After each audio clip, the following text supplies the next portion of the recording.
ربنا هب لنا من أزواجنا وذرياتنا قرة أعين واجعلنا للمتقين إماما. اعوذ باللہ من الشیطان الرجیم. بسم اللہ الرحمن الرحیم والصلاة والسلام علی رسولہ الکریم. بسم اللہ الرحمن الرحیم. یا ایہا الناس اتقوا ربکم الذی خلقکم من نفس واحدۃ وخلق منها زوجها وبث منهما رجالا كثيرا ونساء واتقوا الله الذي تساءلون به والارحام ان اللہ کان علیکم رقیبا. آج ہم سورۃ النساء کی کچھ آیات کا براہ راست مطالعہ کریں گے بغیر کسی عنوان کے، اور اس میں ہم دیکھیں گے کہ عورت اور خاندان کے بارے میں اللہ تعالیٰ نے کیا احکامات دیے ہیں.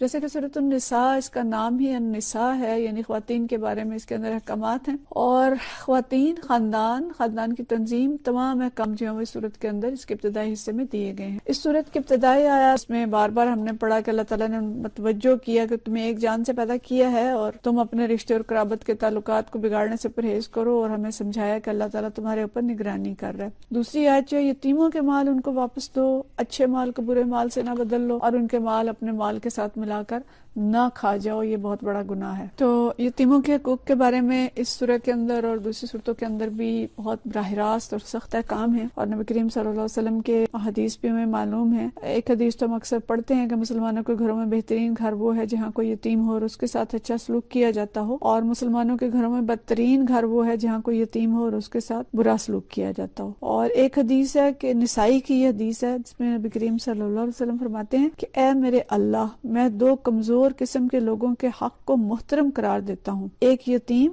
اور دوسرا بیوی. راہ عمل کے اندر یہ حدیث لکھی ہے، نسائی کی حدیث ہے. یعنی یتیم اور عورت دونوں کے حقوق کے بارے میں نبی کریم صلی اللہ علیہ وسلم نے بہت زیادہ تاکید کی ہے، خاص طور پہ بیوی کے حقوق کے بارے میں. آگے ہم انشاءاللہ اس کی جو تفصیلات ہیں وہ دیکھیں گے. اس کے بعد پھر جو اگلی آیت ہے اس میں اللہ تعالیٰ فرماتے ہیں اگر تم یتیموں کے ساتھ بے انصافی کرنے سے ڈرتے ہو تو جو عورتیں تم کو پسند آئیں ان میں سے دو، تین اور چار سے نکاح کر لو، اور اگر تمہیں اندیشہ ہو کہ ان کے ساتھ عدل نہ کر سکو گے تو پھر ایک ہی بیوی کرو، یا ان عورتوں کو زوجیت میں لاؤ جو تمہارے قبضہ میں آئی ہیں. بے انصافی سے بچنے کے لیے یہ زیادہ قرین ثواب ہے. پچھلے درس میں ہم نے دیکھا تھا کہ جو خاندان ہے اس کی بنیادی چیزیں ہیں، اس کے اندر جنسی احکامات بھی ہیں، ازدواجی تعلقات کی جو نوعیت ہے وہ بھی، اور اس کے ساتھ رشتہ داروں کے حقوق اور ان کا خیال رکھنا، اور ازدواجی زندگی کے دیگر قوانین سب کے سب اس کے اندر بیان کیے گئے ہیں. جو انسان کی خواہشات ہیں، دو خواہشات ہیں روزہ جن پہ خاص طور پہ پابندی ان کی پریکٹس میں کراتا ہے، مشق کراتا ہے، ان خود سے کچھ پابندی لگانے کی. ایک کھانے پینے کی خواہش، اور دوسری انسان کی جو خواہش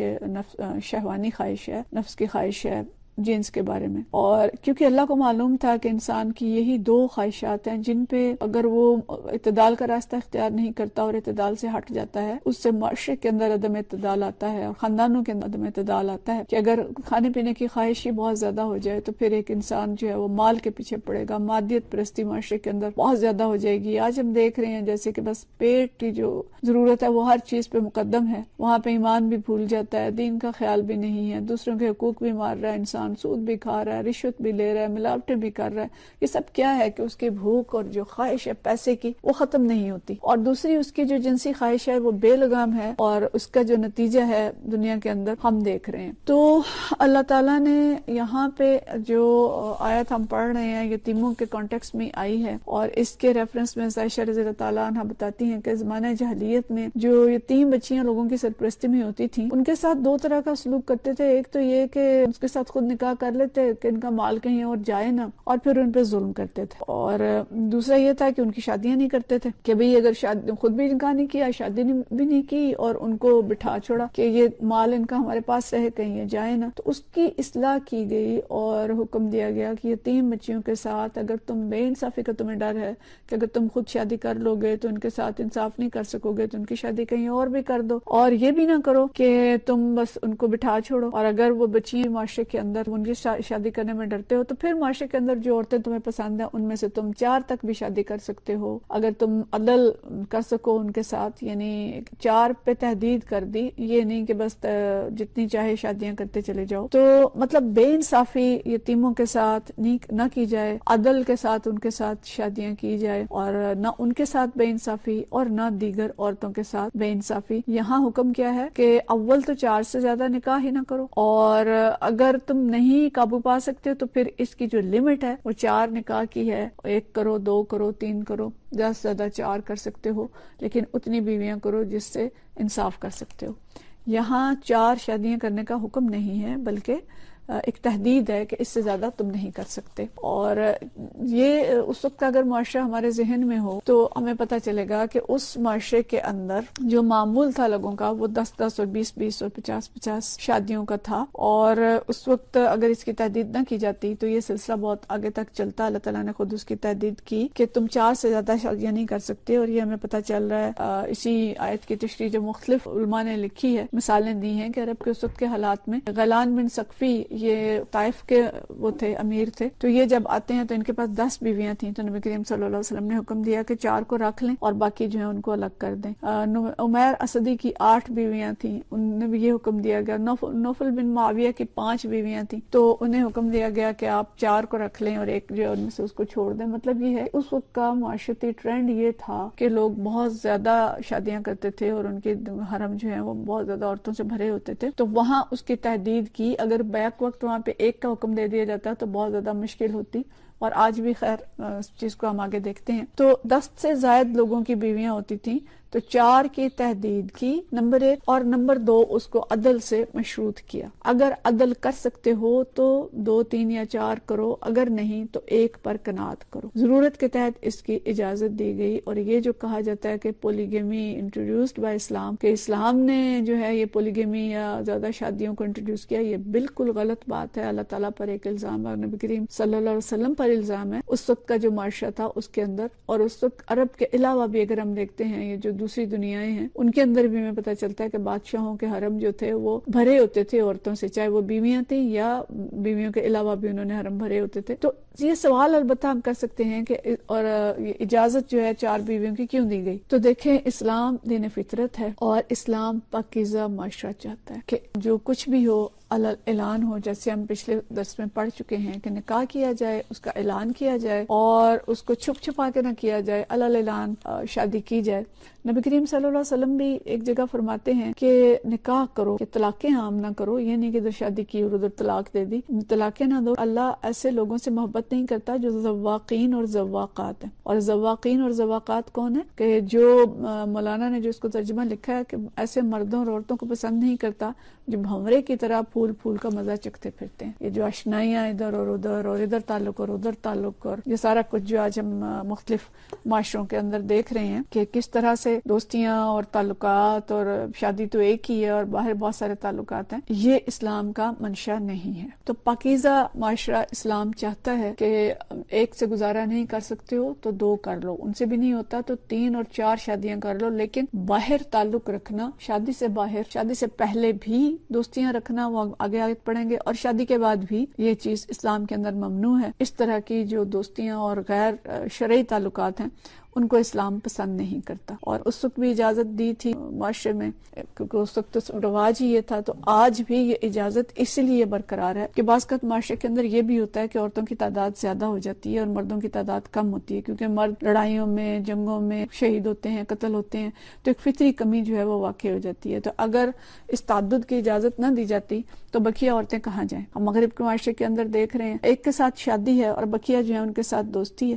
ایک بڑا مشہور کسی کا کوٹ چلا تھا کہ ایک نو مسلمہ تھی، اور اس کو جب دوسری اس کی فرینڈز نے پتہ چلا کہ اس نے اسلام قبول کیا اور پتہ چلا کہ اپنے شوہر کی 4تھی بیوی تھی، کسی عرب کے ساتھ اس نے شادی کی تھی، تو اس کو انہوں نے تانا دیا، او تم اپنے شوہر کی 4تھی بیوی ہو؟ اس نے کہا ہاں شکر ہے 4تھی بیوی ہوں، 50ویں گرل فرینڈ نہیں ہوں. تو دیکھیں، یہ اگر اجازت نہیں دی جائے گی تو پھر اس کا نتیجہ کیا ہوگا؟ جو کچھ آج معاشرے کے اندر ہو رہا ہے. خواہشی کے اڈے کیوں بنتے ہیں کہ مرد یہ زواقین اور زواقات ہوتے ہیں جن کا ایک بیوی پہ گزارا نہیں ہوتا، یا شادی اتنی مشکل بنا دی گئی معاشرے کے اندر جو ہمارے رسوم و رواج ہیں. ایک طرف ہم نے 2 شادیوں کو بھی سٹگما بنا دیا، تیسری تو خیر کیا ہوگی. سٹگما کیوں بنی ہے کہ کہ ایک تو ہندوانہ معاشرہ تھا اور دوسرا ہمارے مردوں کا جو غلط سلوک پہلی بیوی کے ساتھ ہو جاتا تھا، کیونکہ وہ چوری چھپے دوسری شادی کرتا ہے. اگر الاؤڈ ہو اور یہ اسٹگما نہ ہو تو وہ کھلے عام کریں تو یہ مسئلہ نہ ہو. اور غلط سلوک کرتا ہے پھر پہلی بیوی کے ساتھ، اس سے چھپ چھپا کے کرتا ہے، اس کے حق ادا نہیں کرتا، اس کو رولنے کے لیے چھوڑ دیتا ہے، اس کو خرچہ تک نہیں دیتا، اس کے دوسرے حقوق ادا نہیں کرتا، عدل نہیں کرتا. تو لہٰذا دوسری شادی ایک خوف بن گیا. اس چیز کو ہمیں درست کرنے کی ضرورت ہے کہ اگر کوئی کرتا بھی ہے، اگر اس کی خواہش نفس پوری نہیں ہوتی اور وہ دوسری اور تیسری شادی کرتا ہے تو اس کو رول ماڈل بننا چاہیے، خاص طور پہ جو اچھے مسلمان ہیں، کہ وہ ایسا نہ کریں کہ ایک بیوی کو لٹکتا چھوڑ دیں اور اس کے ساتھ برا سلوک کریں. یہ بھی اسلام کی منشا کے بالکل خلاف. اور پھر جو ہمارے معاشرے کے اندر رشتے کی سخت شرائط اور جہیز اور قانونی پابندیاں، ان سب چیزوں نے مشکل کر دیا ہے. ایک شادی کو بھی مشکل کر دیا، دوسری تو کیا ہوگی. آپ شادی پہ تو پابندی لگا رہے ہیں کہ پہلی بیوی کی اجازت کے بغیر آپ دوسری شادی نہیں کر سکتے، اور باقی بھی جتنی رسومات ہیں ان کو کوئی نہیں دیکھ رہا کہ اتنی بھاری کم رسومات ہیں شادی کی کہ شادی مشکل ہو گئی ہے. اور اس وقت جو میرج بیوروز کی صورتحال ہے، 300 لڑکیاں اور 10 20 لڑکے ان کے پاس رجسٹر ہیں. یعنی بیلنس بھی نہیں ہے کہ اگر چلیں 300 اور 200 کا ہی ہوتا ہے، ایسا بھی نہیں ہے. صورتحال معاشرے کی بہت گمبھیر ہے اور کوئی اس چیز کو چیک کرنے والا نہیں ہے. نہ حکومت دیکھ رہی ہے، نہ کوئی دوسرے ادارے یا جو فلاحی تنظیمیں ہیں، انجمنیں ہیں، NGOs ہیں، وہ بھی اس کو نہیں دیکھ رہی. سب کا زور بس ایک ہی طرف ہے اور اس کی وجہ سے بھائیت اور جتنی چیزیں معاشرے کے اندر پھیل رہی ہیں. کوئی ذمہ دار ہو جو اس چیز کو دیکھے. لیکن یہ جو طوفان ہے نا طائفوں کا چوکوں اور چراہوں پہ، خدا را اس پہ کوئی نظر ڈالے تو یہ فحاشی کے اڈے بڑھتے جا رہے ہیں. یہ بہت ساری وجود میں آ چکی ہیں اور اس کی وجوہات بہت ساری ہیں. تو اسلام اس کو ختم کرتا ہے. اور یہ وجہ یہ بھی ہے کہ مرد جو ہے 70 سال تک بوڑھا نہیں ہوتا، جبکہ عورت جو ہے یہ 50 سال پہ آ کے کمزور ہو جاتی ہے، اس کے اندر خواہش بھی کم ہو جاتی ہے. تو کچھ لوگ تو قابو پا لیتے ہیں اور کچھ نہیں قابو پا سکتے. پھر وہ کیا کریں؟ پھر جن کی بیویاں فوت ہو جاتی ہیں اور جن کی بیوی بیمار ہے، وہ کئی سال تک اس قابل نہیں ہوتی کہ شوہر اس کے قریب آ سکے، اس کا کیا کیا جائے؟ تو مرد کو اگر اجازت نہیں دیں گے تو وہ کیا کرے گا؟ پھر ظاہر ہے وہ سارے یہ والے جو غلط کام ہے وہ کرے گا. تو یہ کل کے بھی حالات تھے اور آگے مزید کیا حالات پیش آنے والے ہیں اس کو اللہ تعالیٰ بہتر جانتا ہے.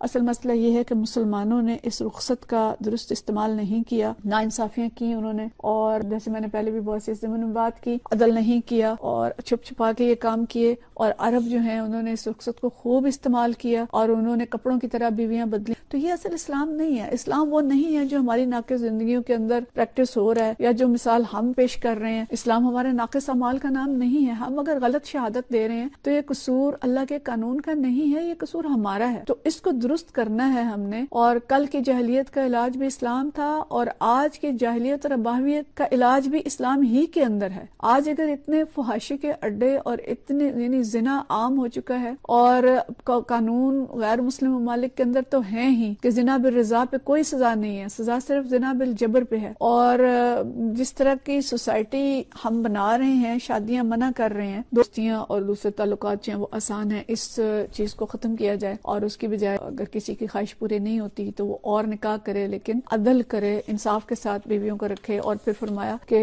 عورتوں کے مہر خوش دلی کے ساتھ فرض جانتے ہوئے ادا کرو. البتہ اگر وہ خود اپنی خوشی سے مہر کا کوئی حصہ تمہیں معاف کر دیں تو اسے تم مزے سے کھا سکتے ہو. تو مطلب یہ ہے کہ یہ نہیں کہ عورت کے بس مالک بن بیٹھے اور اس کو کوئی مہر نہیں دینا. عورتوں کے مہر خوش دلی کے ساتھ ادا کریں. اور مہر کا بھی جو ہمارا رواج ہے کہ اتنے بڑے بڑے مہر رکھوا لیتے ہیں کہ جو ادا ہی نہیں ہو سکتے، اور پھر اس کا نتیجہ کیا ہوتا ہے کہ جب کوئی علیحدگی اور رکھتے اس لیے ہیں کہ جی یہ مہر اگر اتنے لاکھ ہوگا تو مرد طلاق نہیں دے گا. یہ تو کنسپٹ ہی نہیں ہے مہر کا. تو مہر تو عورت کا حق ہے، اس کے بدلے کے جو شوہر اس کو نکاح کر کے لے جاتا ہے تو اس کو کچھ نہ کچھ دیا جائے. تو بہترین یہ ہے کہ مہر شادی کے وقت دے دیا جائے اور خوش دلی کے ساتھ مہر دیا جائے. اس کو کوئی چٹی نہ سمجھا جائے، اس کو کوئی زبردستی نہ سمجھا جائے. البتہ اگر کوئی عورت خوشی سے اپنے مہر کا کوئی حصہ معاف کر دے تو اس کو پھر شوہر اس کو کھا سکتا ہے. یہ نہیں، یہ دونوں کا آپس کا بہترین تعلق ہے کہ محبت کے ساتھ وہ جو بھی اپنے لیے فیصلہ کریں ان کو اس کی اجازت ہوگی. لیکن تعلقات جو ہیں وہ خوش دلی پہ ہونے چاہیے اور آپس کی رضامندی کے ساتھ ہونے چاہیے اور محبت کے ساتھ ان معاملات کو